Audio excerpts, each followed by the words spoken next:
जय Jagannath Jagannath creation YouTube channel को आपण मानक स्वागत। मुझे आपण मानक एक पौराणिक कहानी सुनाइबा जाऊँचे।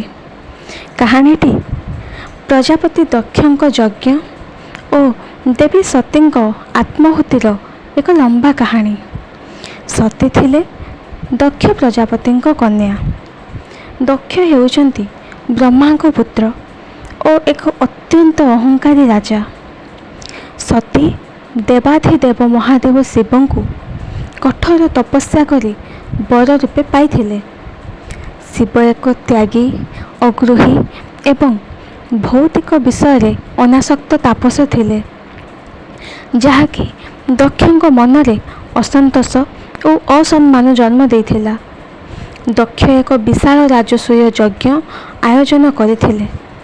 से समस्त देवता ऋषि मुनि और अनेक महान व्यक्ति को आमंत्रण कले, किंतु शिव को आमंत्रण करिले नहीं। से शिव को एक अशुचि समाज अयोग्य बोली मन करुथिले। जेपरि अन्य देवता माने यज्ञ को जाउथिले, सती मध्य मानसिक दुविधारे पड़गले।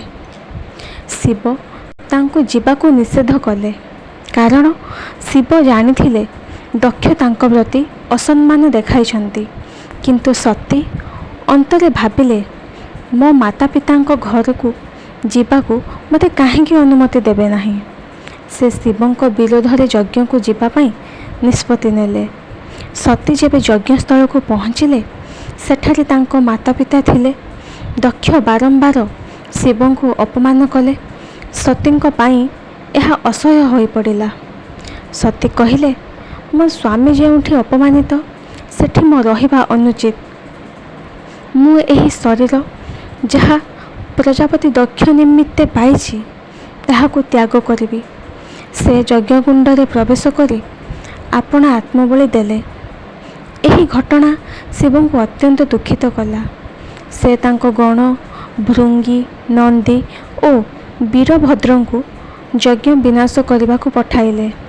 वीरभद्र दक्षक शिर काटिले, यज्ञ ध्वंस कले और अनेक देवता माने मध्य आहत हेले। एही घटना परे शिव सतींक देह को आपण कांधरे धरी 3 लोक घूरिया को लागिले।